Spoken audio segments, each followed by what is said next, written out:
som. Som. 1, 2, 3, som. 1, 2, 3, som. Som. 1, 2, 3, som. Som. 1, 2, 3, som. Som. 1, 2, 3, som. Som. 1, 2, 3. Som. 1, 2, 3, som.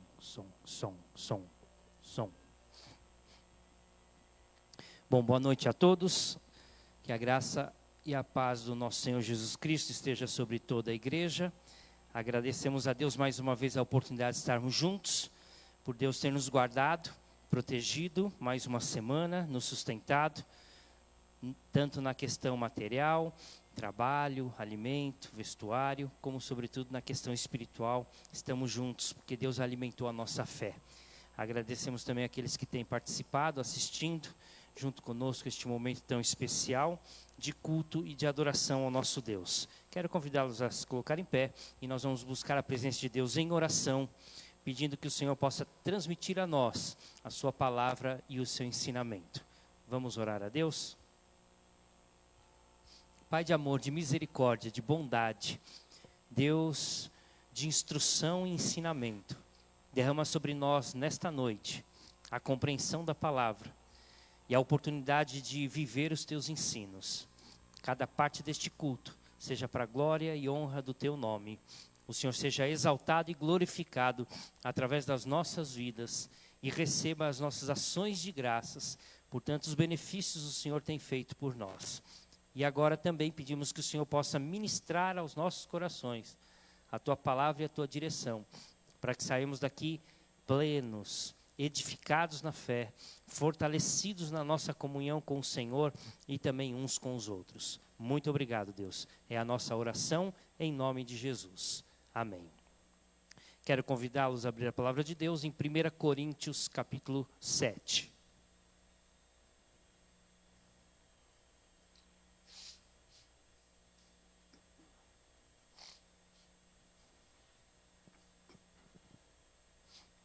Primeira Coríntios, capítulo 7.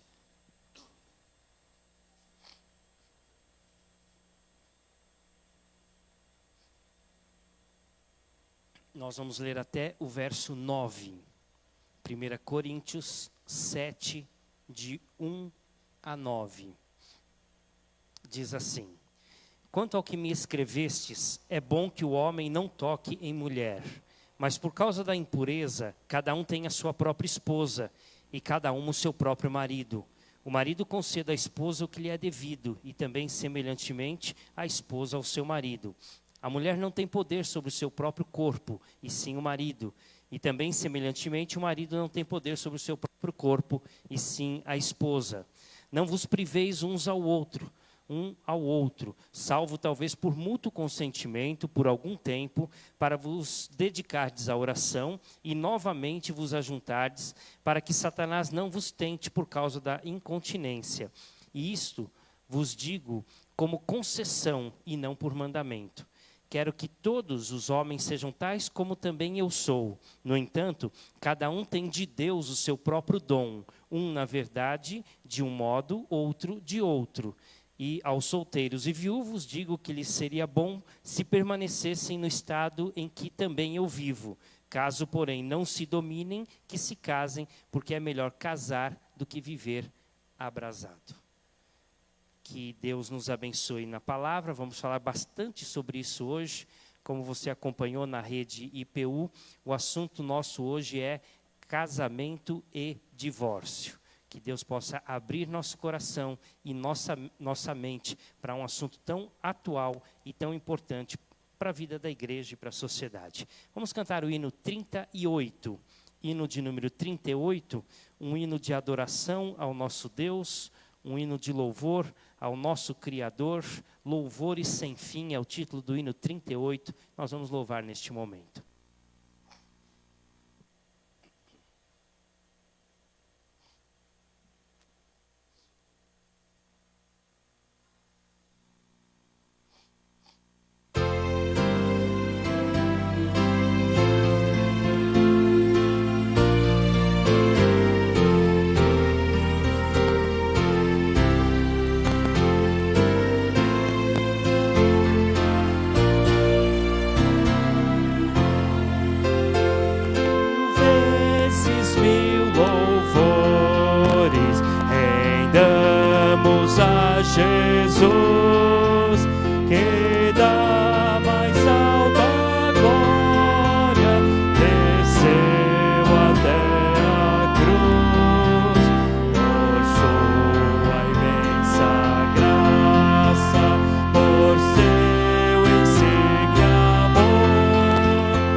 vezes sim, louvores ao Senhor, que nos amou e nos salvou,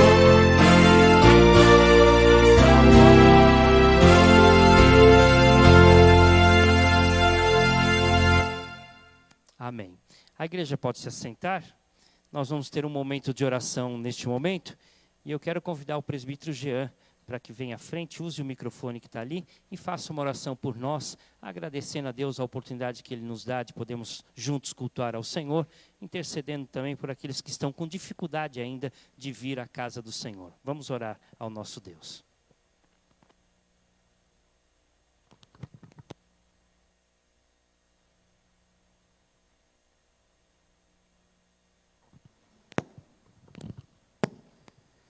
Senhor meu e Deus meu, louvado seja o teu nome em toda a terra, em todo lugar, na Igreja Presbiteriana de Utinga, nesses rincões afora, abençoa grandemente os missionários.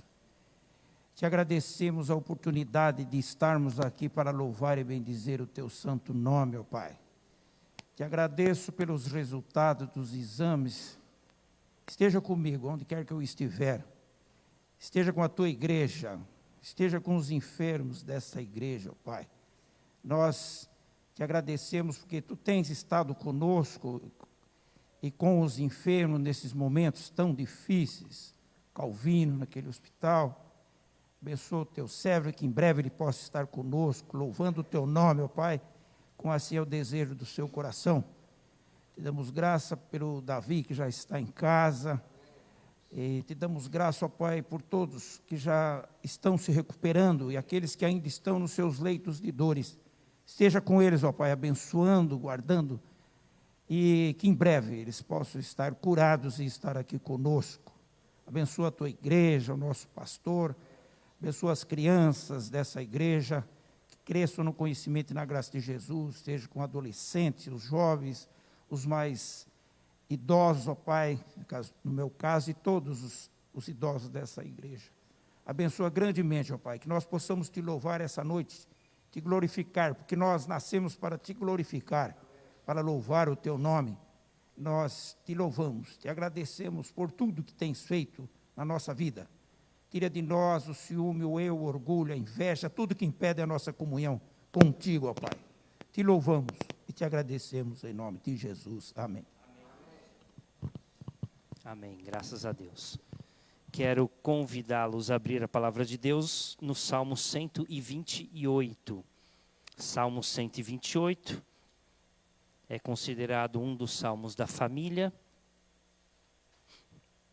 e mostra como é abençoada a família que teme ao Senhor. Salmo 128. Cântico de romagem, temor de Deus e felicidade no lar. Vamos ler todos juntos? Salmo 128. Bem-aventurado aquele que teme ao Senhor e anda nos seus caminhos. Do trabalho de tuas mãos comerás, feliz serás e tudo te irá bem. Tua esposa no interior de tua casa será como a videira frutífera. Teus filhos como rebentos da oliveira à roda da tua mesa. Eis como será abençoado o homem que teme ao Senhor. O Senhor te abençoe desde Sião, para que vejas a prosperidade de Jerusalém durante os dias de tua vida. Vejas os filhos de teus filhos, paz sobre Israel. Amém. Quero convidar o Ministério de Louvor, que vai nos conduzir em um momento de adoração e de louvor ao Senhor. Agradecemos a Deus mais uma vez, podemos contar com os nossos irmãos.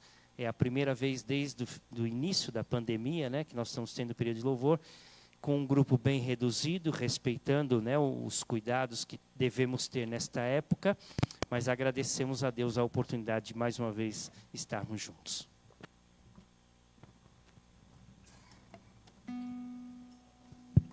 A graça e a paz do nosso Senhor e Salvador Jesus Cristo seja com todos vós, amém?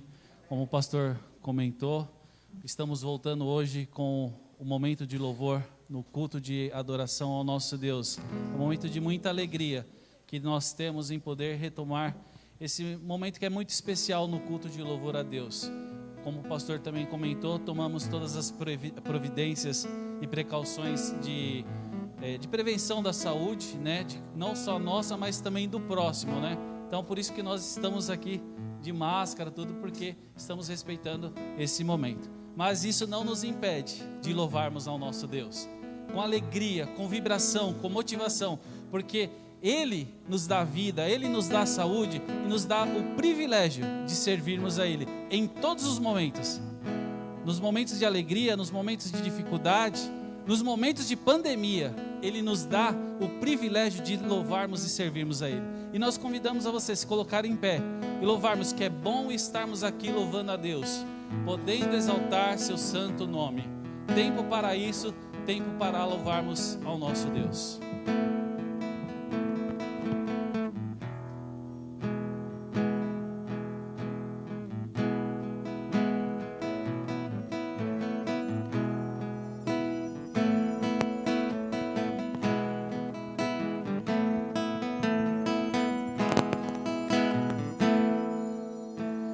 Bom estarmos aqui louvando a Deus, podendo exaltar seu santo nome. Tempo para isso, tempo para louvarmos a Deus, num só amor, num só Espírito. Tempo para isso, tempo para louvarmos a Deus, num só amor, num só Espírito. É bom estarmos aqui, é bom estarmos aqui louvando a Deus, podendo exaltar seu santo nome. Tempo para isso, tempo para louvarmos a Deus, num só amor, num só Espírito. Tempo para isso, tempo para louvarmos a Deus, num só amor, num só Espírito. Deus venha nos abençoar e que essa união nunca falte para nós. Ó Deus, Deus venha nos abençoar e que essa união nunca falte para nós.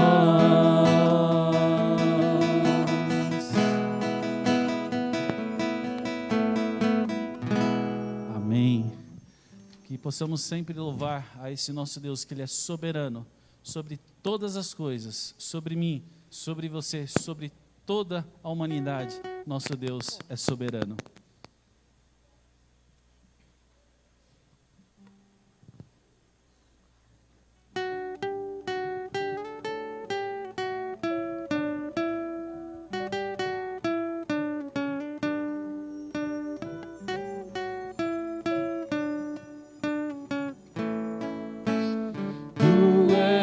Soberano sobre a terra, sobre os céus, tu és Senhor absoluto.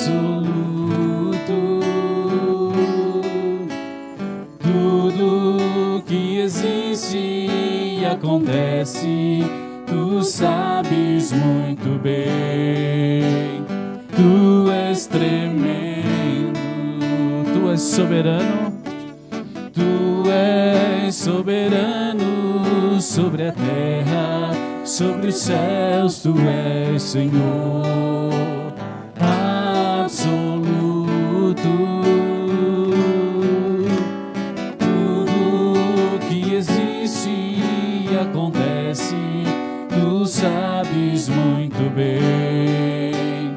Tu és tremendo. E apesar apesar desta glória que tens, tu te importas comigo também. E este amor tão grande eleva-me, amarra-me a ti. Tu és tremendo.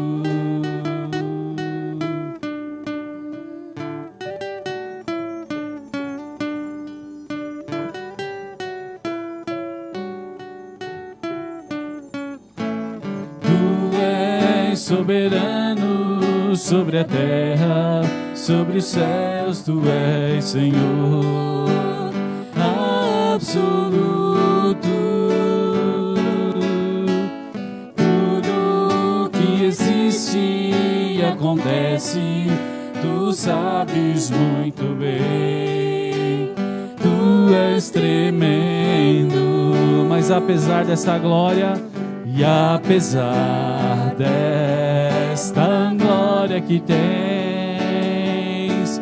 tu te importas comigo também. E este amor tão grande eleva-me, amarra-me a ti. Tu és tremendo. Tu és tremendo, tu és tremendo. Você tem a oportunidade também de louvar a Deus com um versículo, uma frase que louve e exalte o nome do Senhor.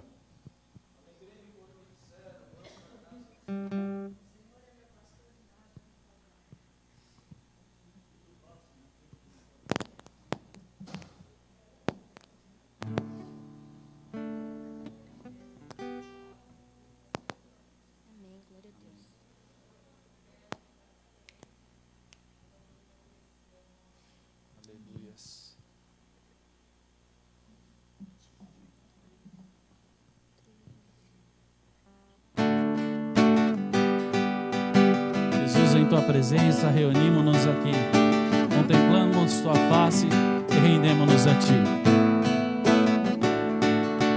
Jesus, em tua presença, reunimos-nos aqui, contemplamos tua face e rendemos-nos a ti.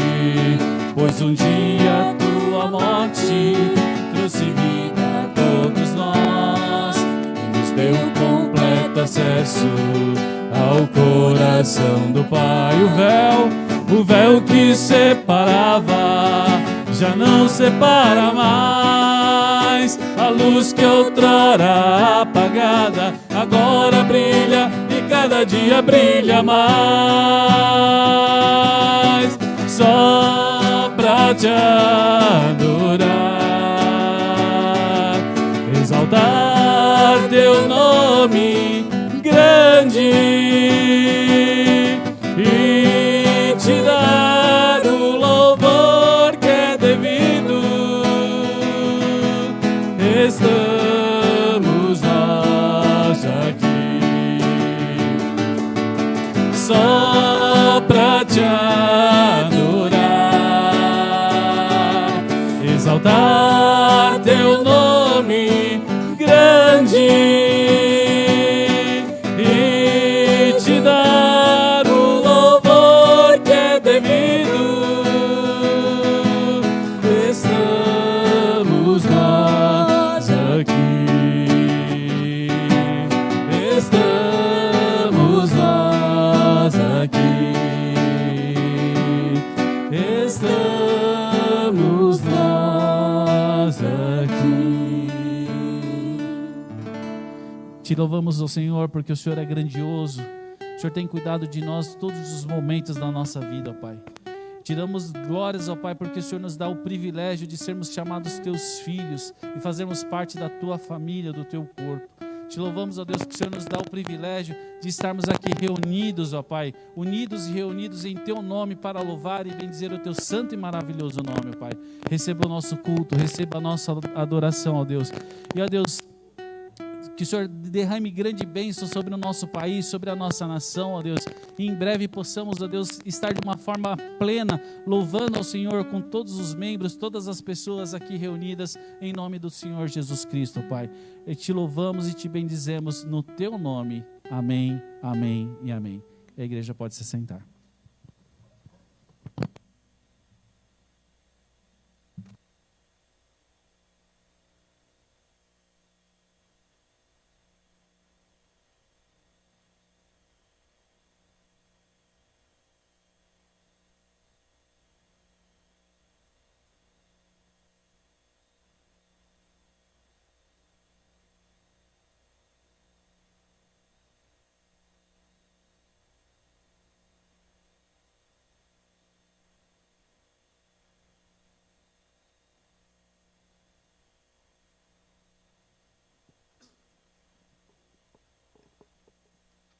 Bom, quero convidá-lo a abrir a palavra de Deus no Evangelho de Marcos, capítulo 10.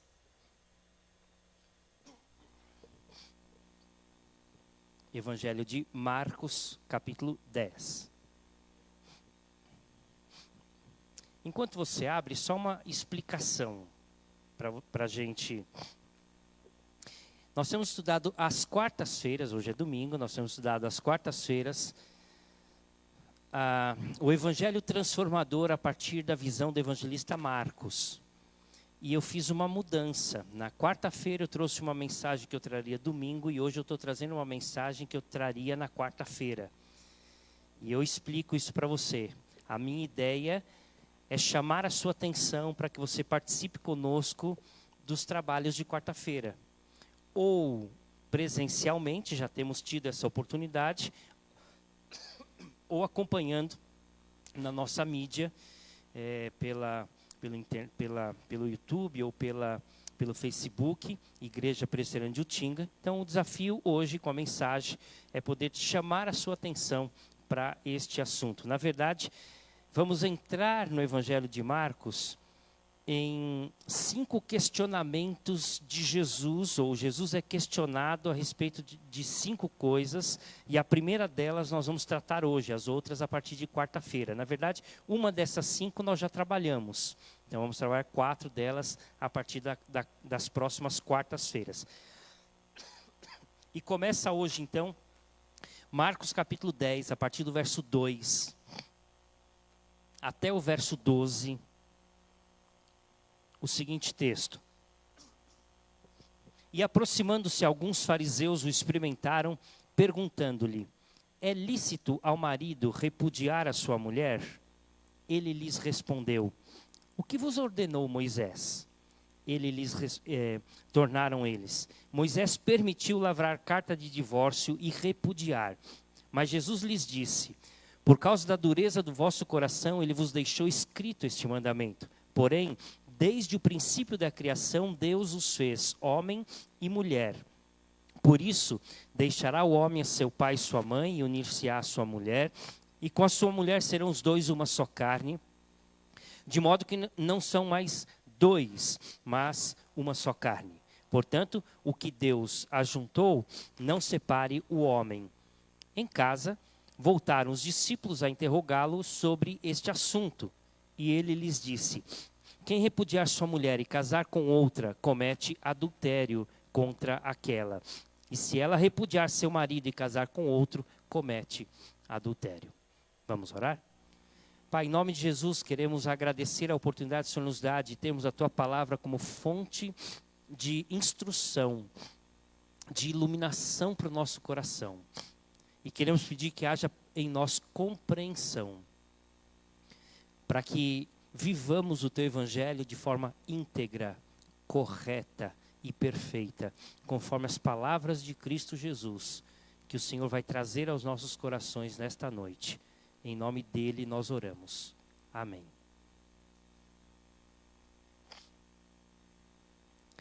Jesus se aproxima de Jerusalém. Se você acompanhar aí em Marcos capítulo 10, nós já começamos o capítulo 11 de Marcos com a entrada de Jesus em Jerusalém, o que corresponde à sua última semana de vida. Então nós estamos aqui alguns dias antes do momento mais angustiante de Jesus aqui na terra, mas também antes do momento mais glorioso e triunfante de Jesus. Então, sua morte, crucificação, sua morte, mas também a sua glorificação por meio da ressurreição e da ascensão. Mas antes de todos esses fatos acontecerem, Jesus precisava ainda responder algumas questões. E aqui nós temos uma das perguntas que Jesus precisava responder. Verso 2 do nosso texto: os fariseus, aproximando-se, experimentaram, perguntando: é lícito ao marido repudiar a sua mulher? Bom, repudiar significa divorciar, deixar ir embora, despedir, liberar. Então, é divorciar. Então, é lícito ao marido divorciar-se da sua esposa. Note que a pergunta veio dos fariseus com a intenção de experimentar a Jesus. O verso 2 diz: então aproximaram-se alguns dos fariseus e o experimentaram. A palavra aqui, experimentar, significa tentar. Os fariseus tentaram a Jesus, como Satanás tentou Jesus no deserto.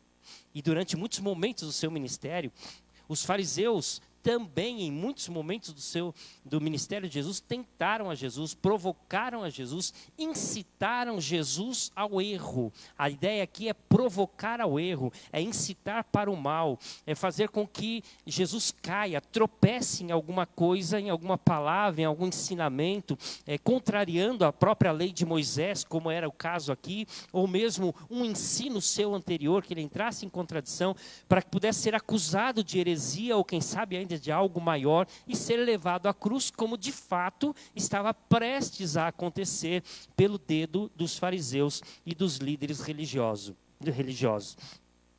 A pergunta crucial e fundamental dos fariseus não é tão simples, ou não era tão simples de responder. E, na verdade, os fariseus nem queriam saber exatamente se era lícito separar ou não, divorciar ou não. Não era essa a intenção dos fariseus. Até porque, para o judeu, o divórcio era algo extremamente comum.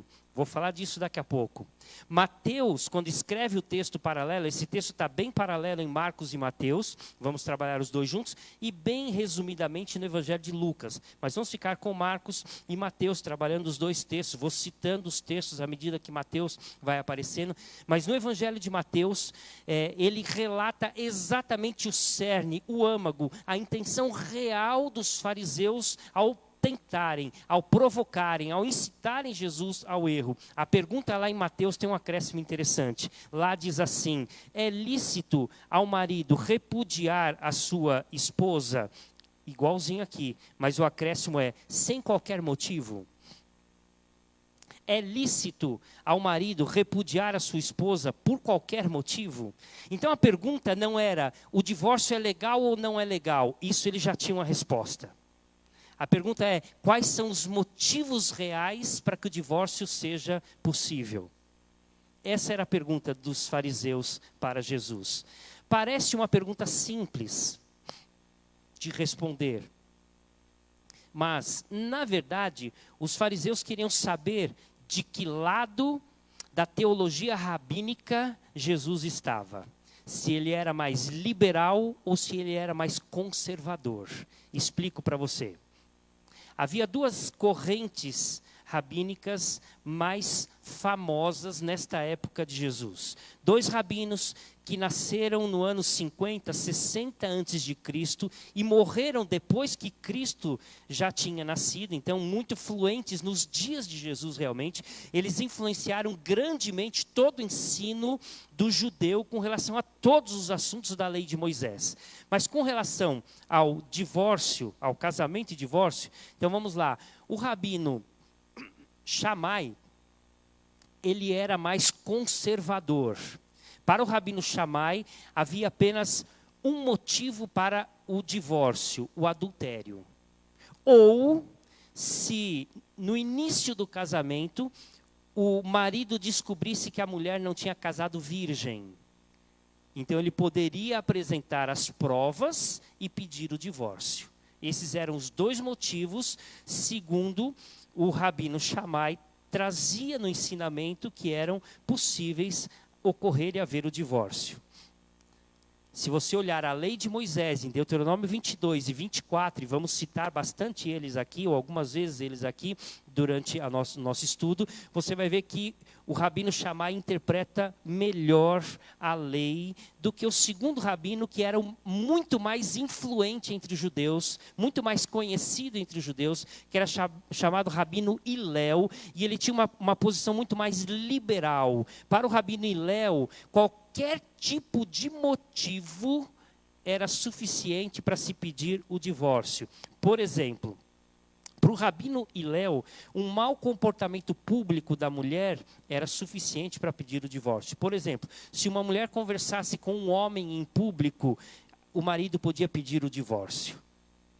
Era um motivo suficiente. Se uma mulher se comportasse mal com os convidados do marido em casa, era motivo para pedir o divórcio.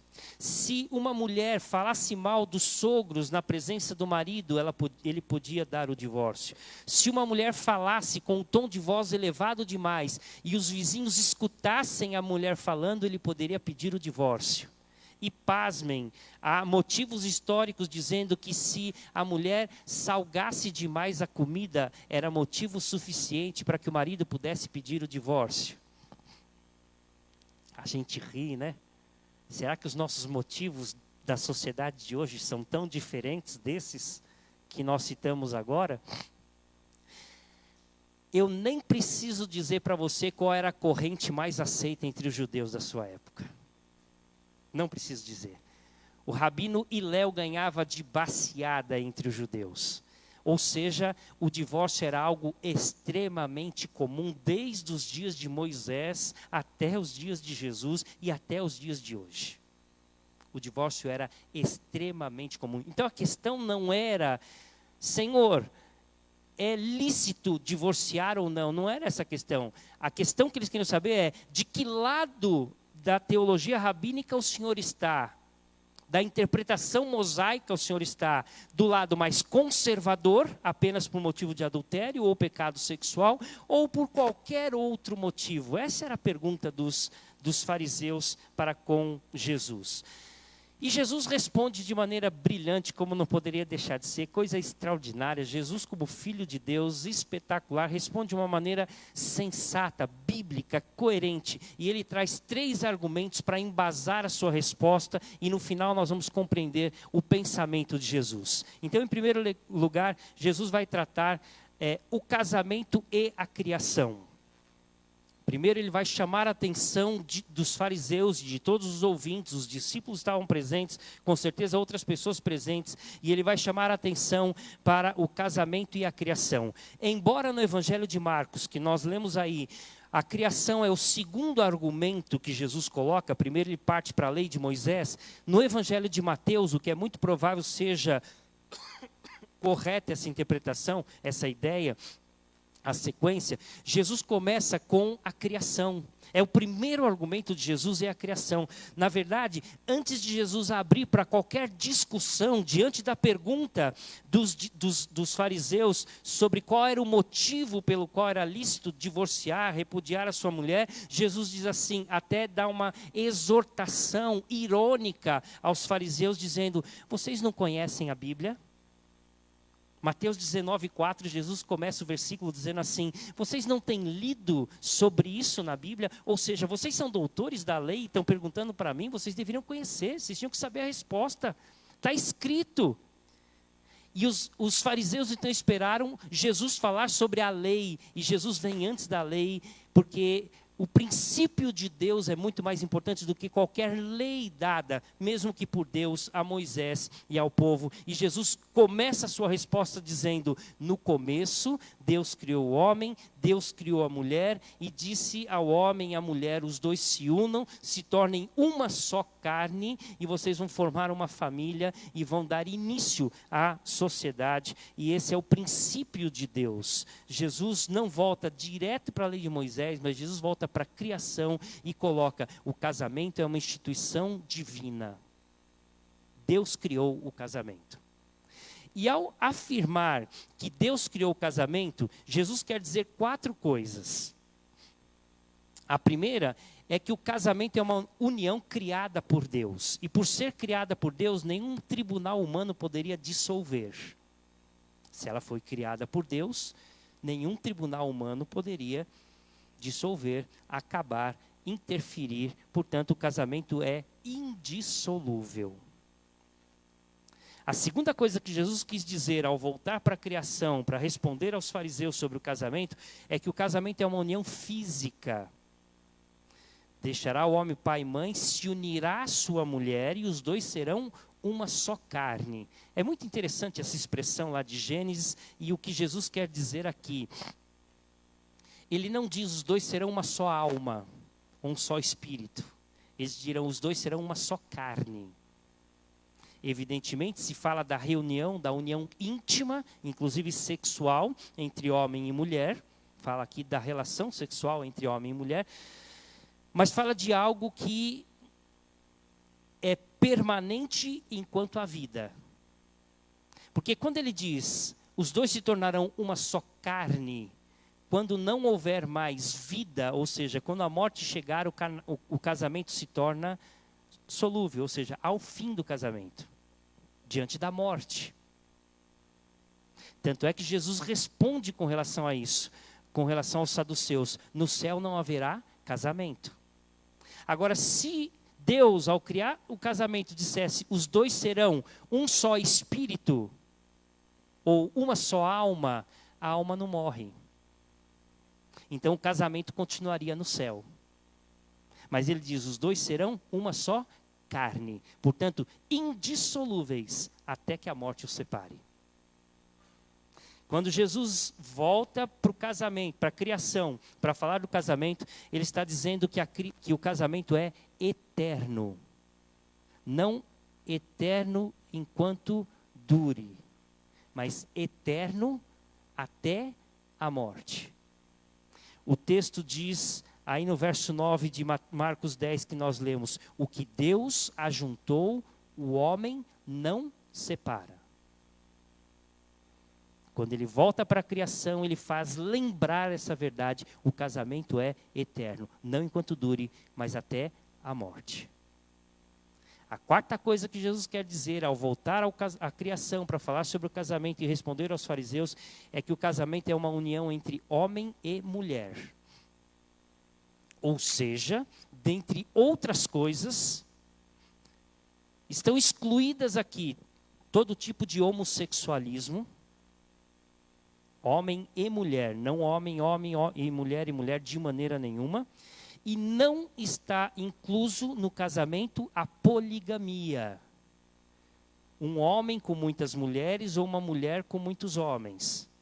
Ou seja, deixa o homem, pai e mãe, se una à sua mulher e os dois serão uma só carne. Ou seja, o casamento é uma união física entre um homem e uma mulher.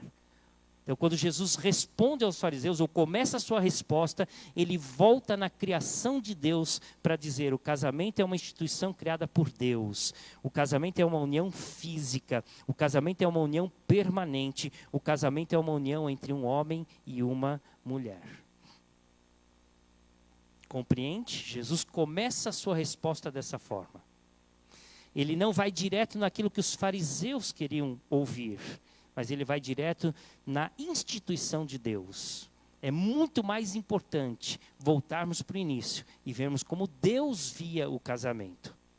Porque os fariseus daqui a pouco vão falar, mas Moisés deixou dar carta de divórcio. E Jesus vai responder, mas Deus não queria que fosse assim. Por isso ele volta no início, na criação, para dizer que o casamento é a instituição de Deus, infalível, abençoada por Deus, indissolúvel entre um homem e uma mulher. A segunda resposta de Jesus, ele volta para a lei, agora sim, o casamento e a lei. Jesus começa o argumento perguntando, e aí você vai para versículo de número 3 do nosso texto de Marcos capítulo 10. Ele lhes respondeu diante da pergunta dos fariseus. É lícito o homem repudiar a mulher? Ele responde, o que vos ordenou Moisés? Então, agora o segundo argumento é o casamento e a lei de Moisés. Vamos entender eu tenho certeza que você vai compreender perfeitamente, não vai haver nenhuma dúvida com relação a isso para todos nós. Mas aqui, os fariseus chegam exatamente na interpretação correta da lei de Moisés. A resposta dos fariseus é perfeita, não há o que tirar. Jesus não questiona, Jesus não corrige, ele apenas pergunta e os fariseus respondem. Olha a resposta dos fariseus.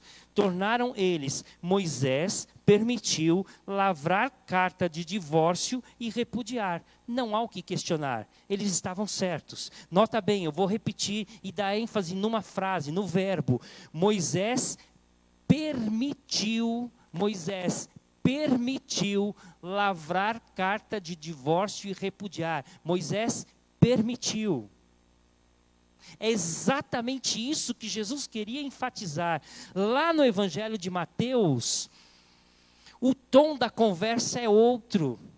Jesus pergunta o que Moisés falou. Sabe o que os fariseus responderam? Em Mateus capítulo 19, verso 8, verso 4, ele diz assim, Moisés ordenou que fosse dado carta de divórcio. A palavra ordenar, mandar, ou seja, como se fosse uma imposição, uma obrigação.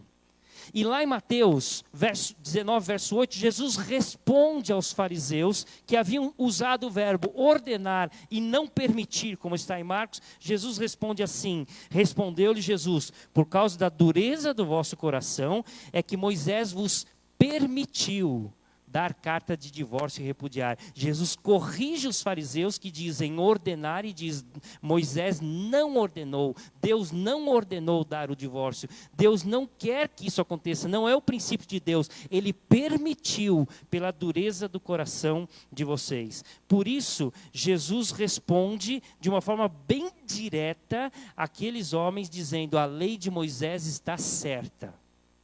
Vocês é que não interpretam corretamente a lei de Moisés. Como eu falei no início, o problema não estava no divórcio em si. Esse não era um problema para o judeu. A questão era qual era a razão pela qual era possível dar a carta de divórcio.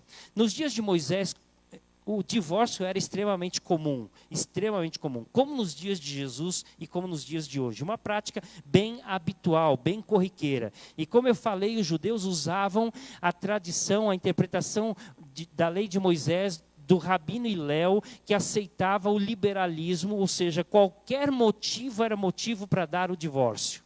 Qualquer motivo era motivo de dar o divórcio. Inclusive, se um homem começasse a gostar de outra mulher, não precisava nem ter motivo. Se ele começasse a gostar de outra mulher, ele dava divórcio para a primeira e começava a casar com a segunda, sem nenhum problema. Ou seja, qualquer motivo era motivo, e isso era muito comum. O judeu tinha esta prática, assim como nos dias de Moisés havia essa prática. Portanto, a permissão de Moisés. Me permita ler a lei de Moisés com relação ao divórcio. Deuteronômio 24, versículos 1 a 4, nós lemos assim.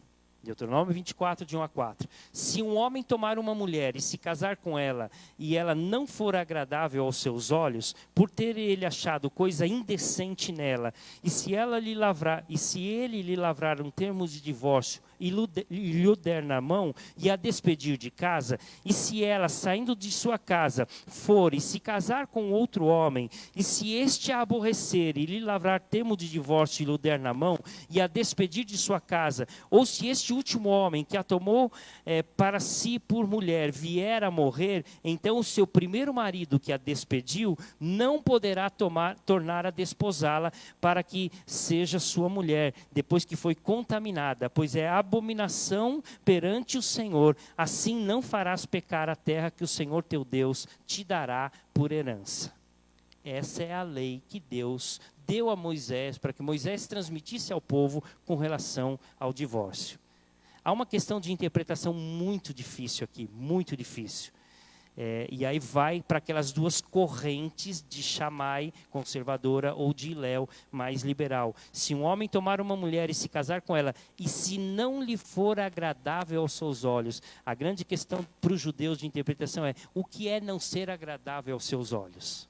Então, o Rabino Shammai diz, é algum problema envolvendo imoralidade sexual. E o Rabino Hillel diz, é qualquer coisa que você achar que não é agradável. Você não gostou, dá divórcio. Compreende a dificuldade de interpretação? Não há uma clareza na lei. Então, os judeus ficavam com a interpretação que lhe achasse mais conveniente, o que fosse mais interessante, o que fosse mais oportuno para o momento. E eles acabavam tomando aquela decisão. Talvez o pai da moça optasse pelo Rabino Shammai. Não, só por alguma questão de imoralidade sexual.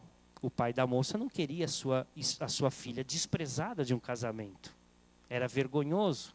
Mas talvez o marido optasse pela interpretação mais liberal, era mais conveniente. Cada um usava a lei conforme lhe interessava, conforme lhe aprovesse. Mas nota bem, a lei que Deus deu a Moisés foi extremamente sábia e importante para a época. Eu quero que você compreenda que Moisés não estava facilitando o divórcio. Moisés estava dificultando o divórcio. Parece estranho falar sobre isso. Como é que uma lei que aprova o divórcio está dificultando e não facilitando? Eu vou te dar 2 razões para isso, e você vai me entender perfeitamente. Primeiro, quem lavrava... Bom, o divórcio acontecia de qualquer forma, sem nenhum documento. Não gostei, separa. Então Moisés diz, então vamos organizar isso. Nós vamos colocar um documento. Agora vai ter que ter um documento. Porque a mulher precisa ter uma garantia de que ela está livre para começar a sua vida novamente. Então ela precisa desse documento, vamos organizar. Então Deus permite que isso ocorra e faz com que a lei seja dada. Olha a intenção de Deus, de Moisés, na lei. Um documento só podia ser lavrado por um escriba, um documento oficial. Não era qualquer pessoa que podia lavrar um documento. E o documento do divórcio deveria ser lavrado por um escriba, que era o escrivão oficial da época, o cartorário oficial da época, dentre outras funções, e deveria ter como testemunho um sacerdote. E era muito difícil reunir essas 2 pessoas. Não era na esquina da cidade que você encontrava com facilidade um escriba que estava disposto a escrever um termo de divórcio e um sacerdote que estivesse presente para testemunhar aquela ação de divórcio. Então levava um tempo para isso. E qual era a intenção de se fazer a carta de divórcio? Dar tempo para o casal, para não tomar nenhuma atitude precipitada diante da briga, da discussão, e já vamos terminar e já separamos, como acontecia antes da lei. Agora Deus diz, não, precisa de um documento. Até esse documento ficar pronto, vocês vão ter tempo e oportunidade para refletir na decisão de vocês, para vocês não tomarem nenhuma decisão errada ou precipitada. Quantos casais já não tomaram decisão errada e precipitada e já se arrependeram? Talvez se pensassem, eu poderia ter um tempo a mais e refletir e caminhar por uma direção diferente. Portanto, a lei tinha, num primeiro objetivo, a intenção de fazer com que o casal pensasse antes de tomar uma decisão. Dar tempo e oportunidade. Mas a segunda ideia é mais corrente e mais interessante, mais importante. Nota bem, uma coisa é dizer para o homem o seguinte: se você não gosta da sua esposa, dá a carta de divórcio e acabou. Está liberado. É fácil. Outra coisa bem diferente é você dizer, e isso é o que diz a lei, interpretando em outras palavras. Se você está convicto de que tem razão plausível para rejeitar a sua esposa e dar a carta de divórcio, deve pelo menos fornecer-lhe um certificado de divórcio para que ateste a sua liberdade. Além disso, seria melhor considerar cuidadosamente o que você vai fazer, porque se depois você se arrepender do que fez, vai ser impossível você recuperar o que perdeu. Olha o que a lei do divórcio diz. Você pode até dar o divórcio para sua esposa, mas ela nunca mais será sua esposa. Você tem certeza que é isso que você quer? Você compreende a intenção do divórcio? Não é uma obrigação, é um consentimento. Deus estava permitindo que acontecesse, fazendo com que o homem pensasse na sua decisão e que o casal tivesse tempo e oportunidade para refletir antes de tomar uma decisão precipitada. Repara que Moisés faz de tudo para desestimular a prática comum do divórcio através da lei dada por Deus. É por isso que Jesus diz, Moisés permitiu, por causa da dureza do coração do homem. Porque o ser humano é pecador, tem um coração duro, tem um coração difícil, tem um coração rebelde, contumaz, e é preciso que ele reflita um pouco sobre isso e analise antes de tomar a sua decisão. Os fariseus estavam muito mais interessados na concessão do divórcio do que na instituição do casamento. Era essa a questão dos fariseus. Como é que eu faço para me divorciar? E não era o que eu faço para me manter casado. O último argumento apresentado por Jesus é bem interessante. Falamos sobre o cristão. Falamos sobre o casamento e a criação. Falamos sobre o casamento e a lei. Agora nós vamos falar sobre o casamento e Jesus.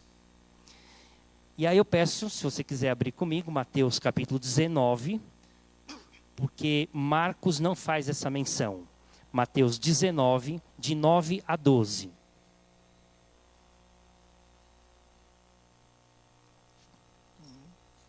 Mateus 19, de 9 a 12.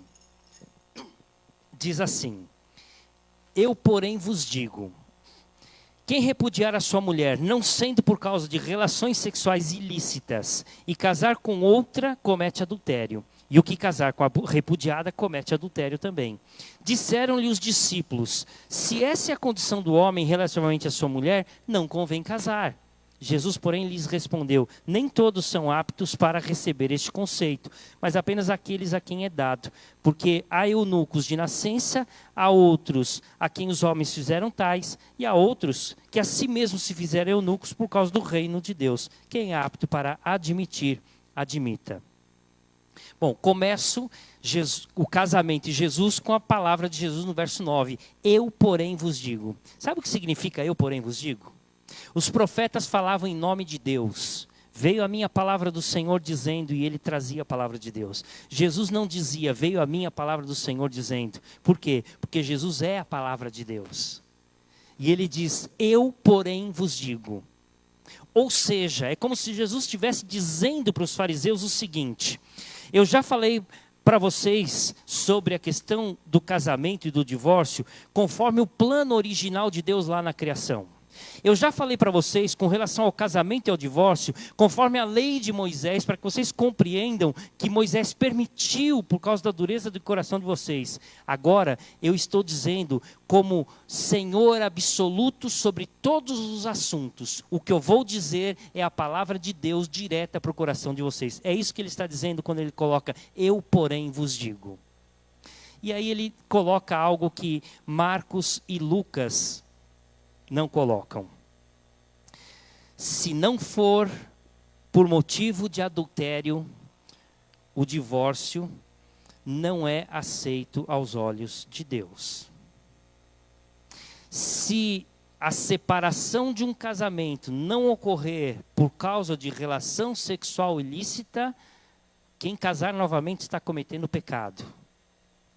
Vou repetir o verso 9, é bem claro para nós de Mateus 19. Quem repudiar a sua mulher, não sendo por causa de relações sexuais ilícitas, e casar com outra, comete adultério. E o que casar com a repudiada, também comete adultério. A palavra de Deus é clara, não há dúvidas com relação a isso. Agora, Marcos e Lucas não registram essa informação. Por que será que Marcos e Lucas não registram essa informação? É muito simples. Embora seja complexo de compreender e de colocar em prática, mas é muito simples. Sabe por quê? Porque o adultério não era punido com o divórcio. O adultério era punido com a morte. A lei não dizia, como Jesus está dizendo, se você cometer adultério, você pode separar da pessoa que cometeu adultério. Não. A Bíblia diz, lá em Deuteronômio capítulo 22, de versos 12 até o 30, a gente vai ler esse texto, uma parte dele, o texto vai dizer assim, quem cometer adultério será morto.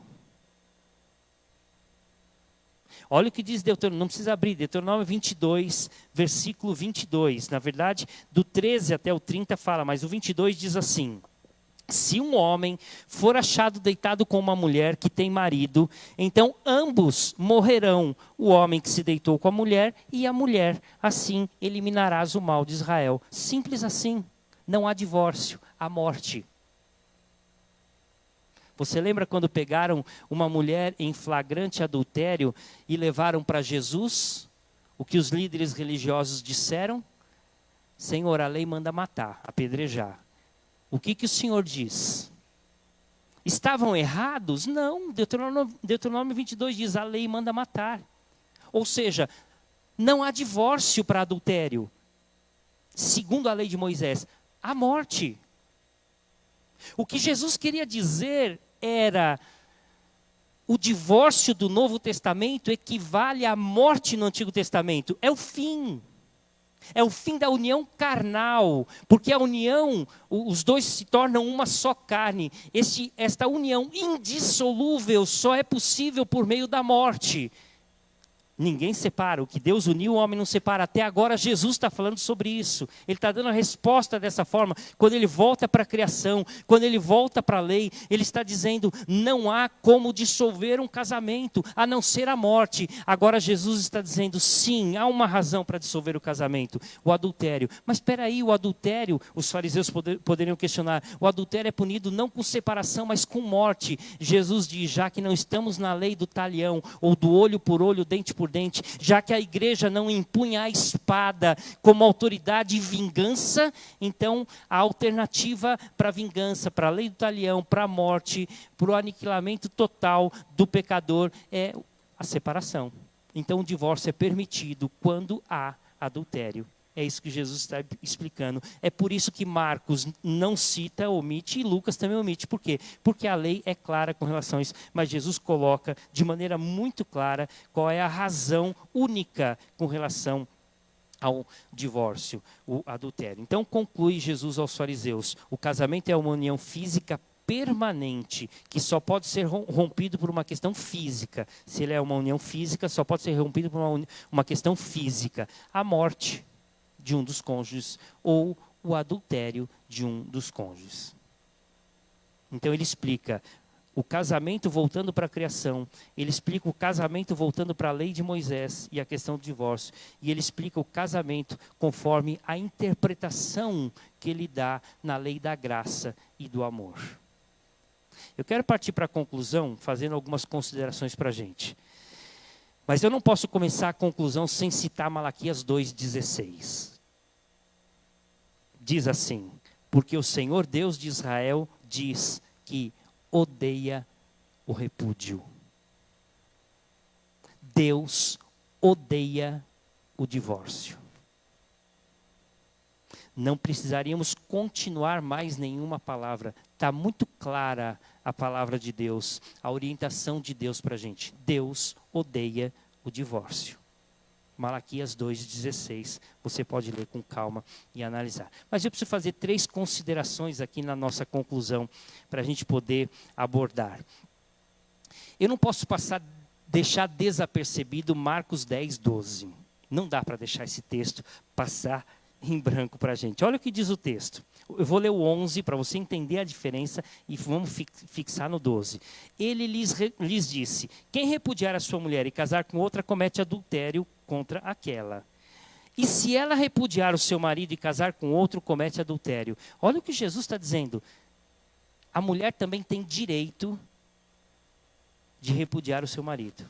Ou, em repudiando o seu marido, por causa de um pecado sexual, comete adultério. O que Jesus está fazendo, ele está colocando num pé de igualdade os mesmos direitos do homem e da mulher. Nota bem uma coisa interessante. Jesus não está defendendo aqui nenhum tipo de questão feminista. Não é essa a questão. Até porque gregos e romanos já tinham na lei direito da mulher pedir carta de divórcio. Então, Jesus não estava inovando nada, isso já existia na cultura da época. O judeu apenas tinha um conceito mais arcaico com relação a isso. Então, Jesus coloca num pé de igualdade, na mesma condição, o homem e a mulher. O que Jesus está querendo fazer é dizer que tanto responsabilidades quanto privilégios do homem e da mulher são iguais diante de Deus, não há diferença entre eles. Compreende isso? É importante que seja dito. Tanto o homem erra quanto a mulher erra. Tanto o homem acerta quanto a mulher acerta. Não adianta a gente atacar pedra em Eva ou atacar pedra em Adão, porque os dois pecaram e nós também somos pecadores. Não adianta criticar um ou criticar o outro, porque todos nós somos pecadores diante de Deus. O homem pode cometer o pecado, verso 11 diz, e a mulher também pode cometer o pecado do adultério. Então, as responsabilidades são iguais, como os privilégios são iguais. Mas isso era importante que a gente comentasse, porque Jesus coloca algo que o judeu não pensava que poderia ser possível. Colocar a mulher em pé de igualdade do homem, embora romanos, gregos, os fenícios, outros povos da época faziam isso sem nenhuma dificuldade. Segunda questão interessante para a gente destacar aqui na conclusão. Talvez você ouça essa palavra e você diga assim, então o divórcio é legal. Posso me divorciar? Não, vamos lá. Então eu preciso colocar essa questão aqui de maneira muito clara. O divórcio sempre é o último recurso, mesmo em caso de adultério. Você não lê, aqui no texto que nós lemos, tanto em Mateus 19 quanto em Marcos 10, e você não lê em nenhum lugar do Novo Testamento dizendo que Jesus ou o Novo Testamento ou qualquer outro lugar da Bíblia obriga o divórcio diante do adultério.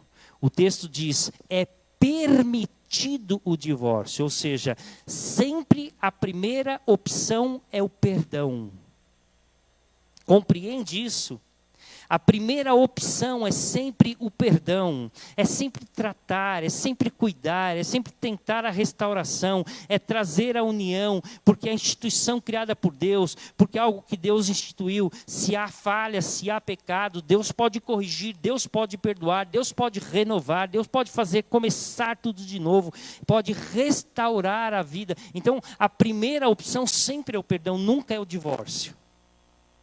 Precisamos entender isso perfeitamente. Na verdade, quando os votos do casamento são cumpridos e um casal se completa mutuamente, nunca haverá necessidade de relações sexuais extraconjugais. Casamentos felizes não são acidentes. Pelo contrário, resultado de compromisso, amor, perdão, compreensão, sacrifício e muito trabalho duro. Quando nós amamos de verdade o nosso cônjuge e nos envolvemos no relacionamento da vida a dois, nada mais importa fora do casamento do que o nosso casamento, o nosso cônjuge, a nossa família. Portanto, o divórcio não é nunca a primeira opção. O perdão é sempre a primeira opção. Última coisa que eu quero destacar é a reação dos discípulos. Não dá para deixar de lado também a reação dos discípulos. Embora a gente não encontre de maneira muito clara em Mateus esta ideia, parece que a conversa com os discípulos acontece em meio ou junto com os fariseus, Marcos deixa claro, Marcos 10:10, que a conversa com os discípulos acontece à parte. Diz assim, em casa, voltaram os discípulos a interrogá-los sobre este assunto. Mas não há qual é a interrogação dos discípulos. Há apenas a resposta de Jesus. Mas Mateus dá a interrogação dos discípulos. Sabe o que os discípulos perguntaram para Jesus? Mateus 19:10. Se essa é a condição do homem relativamente à sua mulher, não convém casar. Ou seja, então se um homem não pode se divorciar da mulher por qualquer motivo, é melhor não casar. Olha o que os discípulos perguntaram para Jesus em particular, ou afirmaram para Jesus em particular. Isso mostra claramente que os discípulos estavam inseguros, em dúvida, decepcionados, ou quem sabe até desaprovando a afirmação de Jesus, quando eles colocam isso. Se eu, como marido, não puder tomar uma decisão de me separar da minha esposa, então é melhor eu não casar. Que absurdo. Gente, esses discípulos ainda, e olha, estavam já no 3º ano do ministério com Jesus, já haviam andado com Jesus, já haviam aprendido com Jesus. Como é que eles puderam dizer uma coisa absurda como esta? Na verdade, é muito comum esse tipo de argumento nos casamentos. Se não há jeito para cancelar um casamento que está ruim, que está indo de mal a pior, então é melhor ficar solteiro. Sabe aquela ideia antes só do que mal acompanhado? Já ouviu essa expressão, talvez a máxima de muitas pessoas? Na verdade, as pessoas pensam hoje em dia assim, com relação ao casamento: como é que eu posso extrair o melhor do casamento para mim? De que maneira eu posso aproveitar melhor o relacionamento da minha família? A ideia é muito egoísta no casamento. Era esse o pensamento dos discípulos.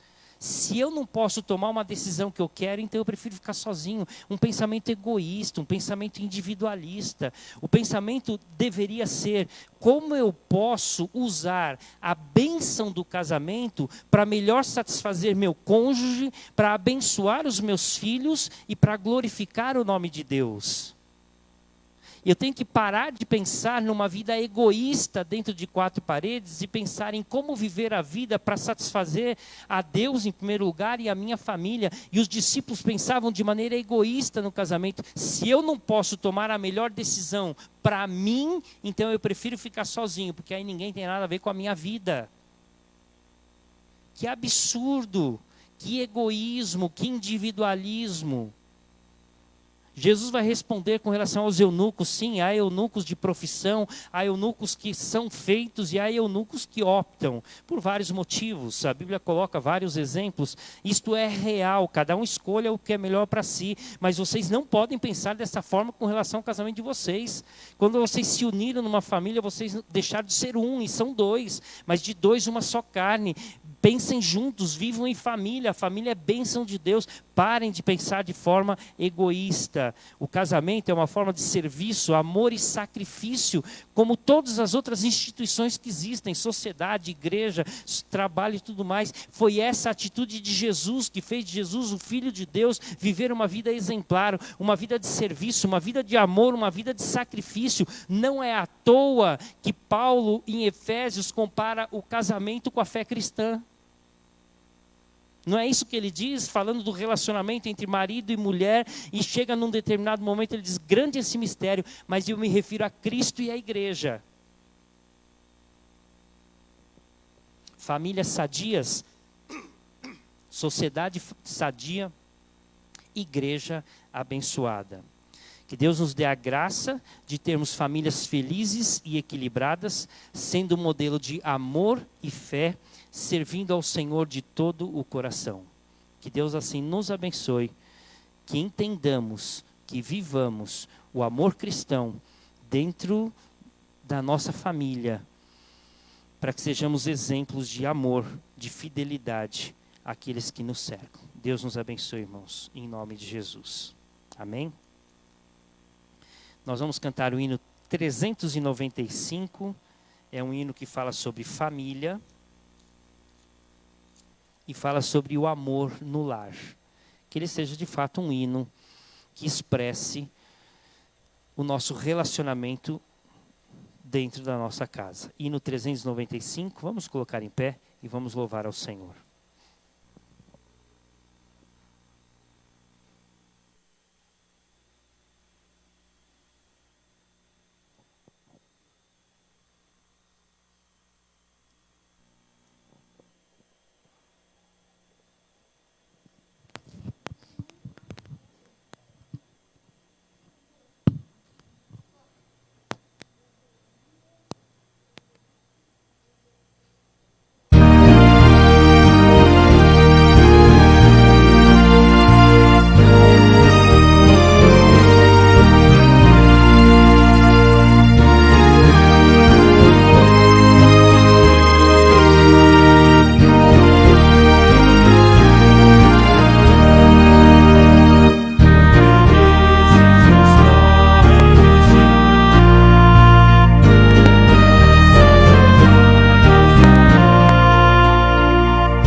Vamos orar e receber a bênção.